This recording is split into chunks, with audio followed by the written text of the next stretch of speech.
My name is Sharon Sarago, and I'm going to continue working with you to get your scores up on the SAT test. Today we are talking about punctuation, specifically semicolons. They're very important. You're going to find them in compound sentences and you'll find them in other places. And as you surely must already know, both the SAT and the ACT test very heavily over punctuation. So let's get started and see what we can find out.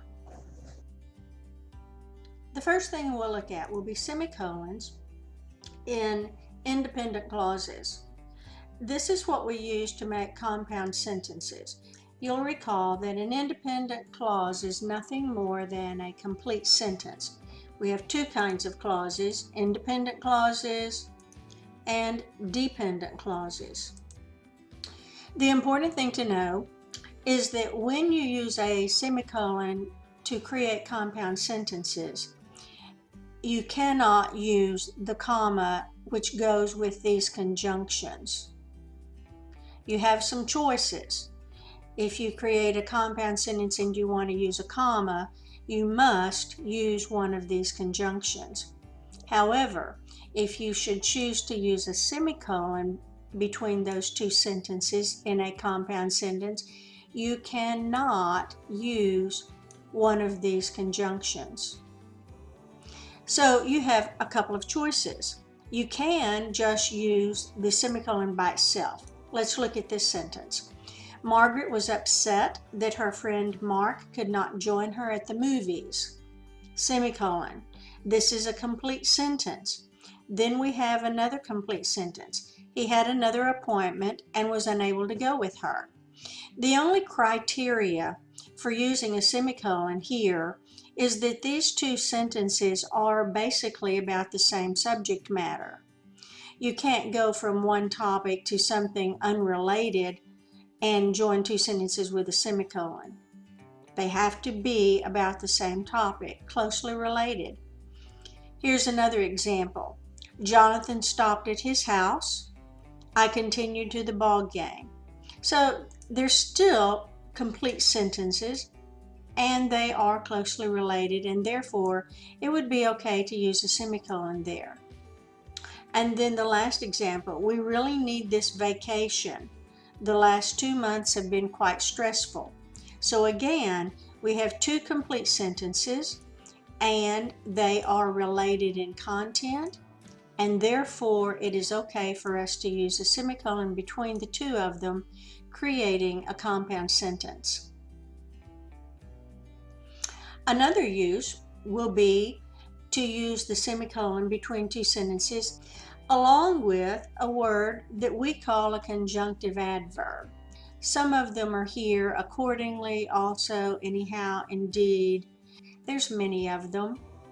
Now, another way to think about this is nothing more than an introductory word for the second sentence. Look at this example. We had tried to remove the fallen tree from the road. Here we have our transition. We have the semicolon, we have a conjunctive adverb, and we have a comma after it. And here's our next sentence. The tree was entirely too large for us to move. On the test, when you find this, they will try to see if you actually can recognize a complete sentence. So they will do this.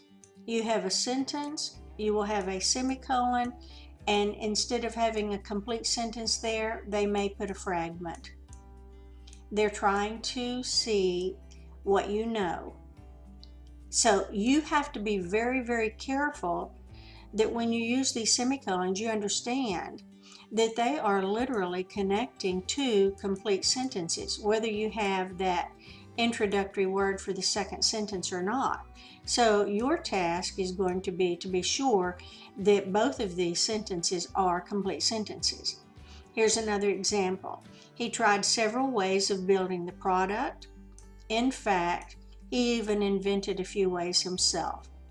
So you're going to have to check to be sure the punctuation is correct. Sometimes they'll put a comma here, put your introductory word. Sometimes they'll leave this one off. All of that would be incorrect. This is absolute. It has to be just exactly the way that you see it here. Here you've got a semicolon, your conjunctive adverb, a comma after it. None of that can be altered.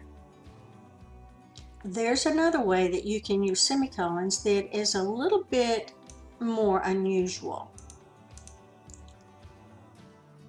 This rule says use a semicolon rather than a comma to connect two independent clauses if either clause contains commas that might cause confusion.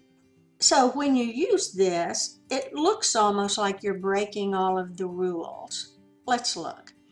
Before she did her homework, she cleaned her room, washed her dishes, and walked the dog. Well, I have a series here. 3 things that she did. She cleaned her room, washed the dishes, and walked the dog. And you know that when you have a series of items, you have to join them with a comma.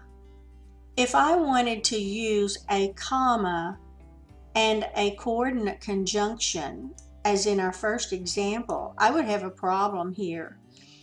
Because if I have commas here for that introductory adverb clause, here for the series, here for a series, and then I should decide to put one here for the compound sentence and my coordinate conjunction, then I don't know what all of these commas are for.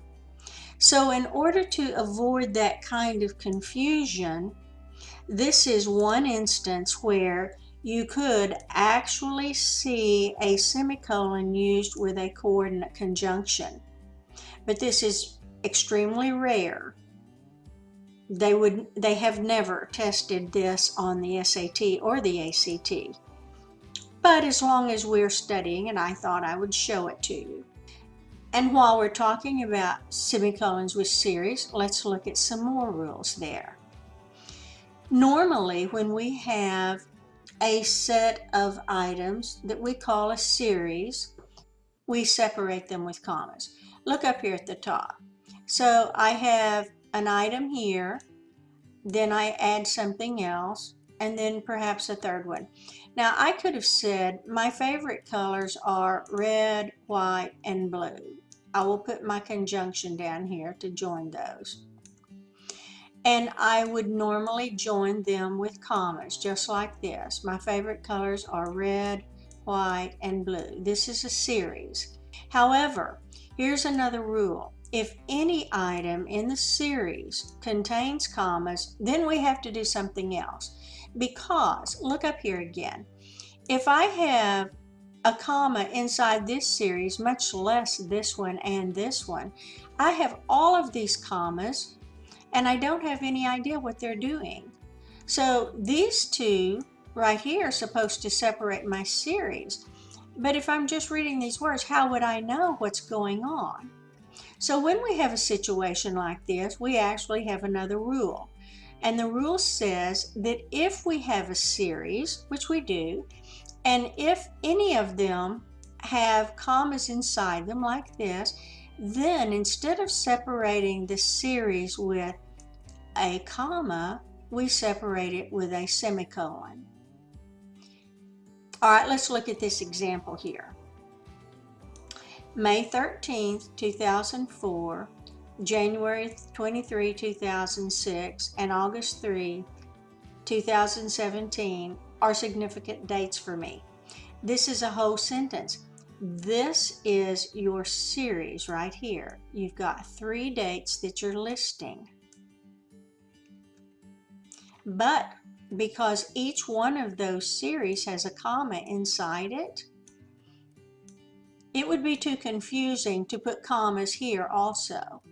So our rule says that if you have a series and any of those series have commas within it, you separate it with your semicolon, just like so. Let's see if we can put all this together and do some practice.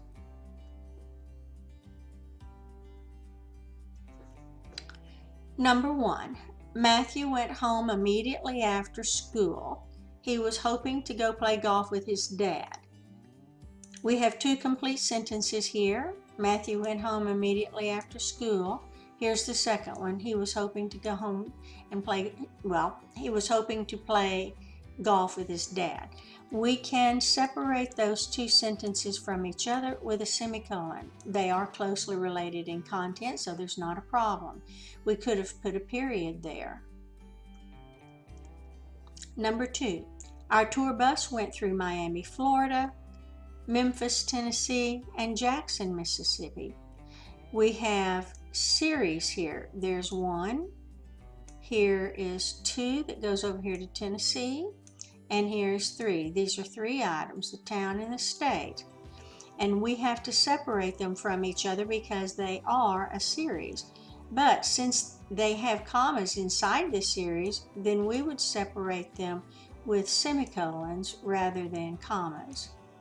And again, this construction right here, a semicolon and an and, looks very, very unusual, and it is, because when we see an and, we're generally putting a comma in front of it, not a semicolon. But in this instance, you can do that. Number 3, Bobby was awarded 2 scholarships. On the other hand, his sister received none. We have a sentence here, and we have another sentence here, but look at this, it's got an introductory phrase for it. So our semicolon is going to go between the 2 sentences. Then we have this introduction here to the second sentence. On the other hand, you must have a comma after it. I would like to remind you that all introductory elements need commas after it. So whatever you use to introduce a sentence, whether it's a single word, a phrase, or a clause, you need to have a comma after it, with the exception of some strange prepositional phrases. And you can take a look at the video on that. Again, there's 3 rules that you'll have to know for that. Otherwise, if you have an introductory element like this, you follow it with a comma.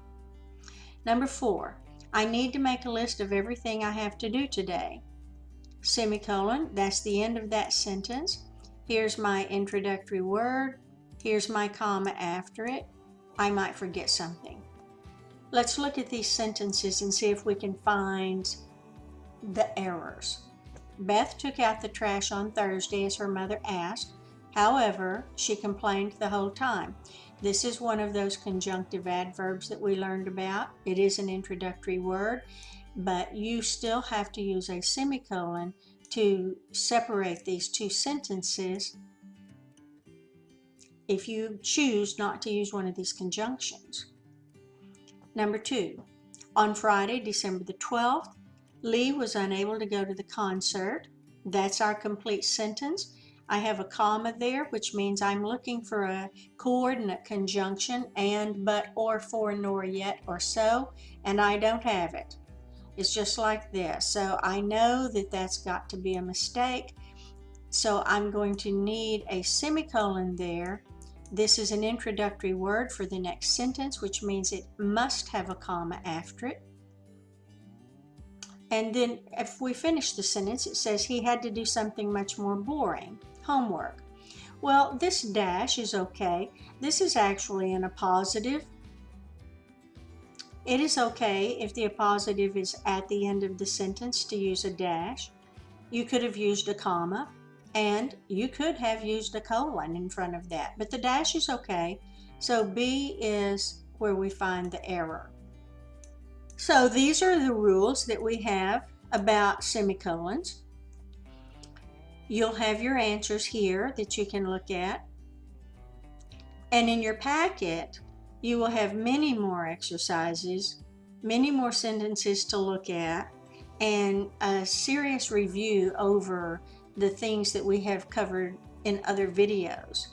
So it's very, very important that you finish all of that so that you get a really good review. The next thing we'll do is colons and dashes. And until then, I wish you luck on learning all of these rules. I can't stress enough how important they are. I promise you that you will find questions on this kind of punctuation on your test. So be certain that you are very familiar with it and you know what to do when you see it.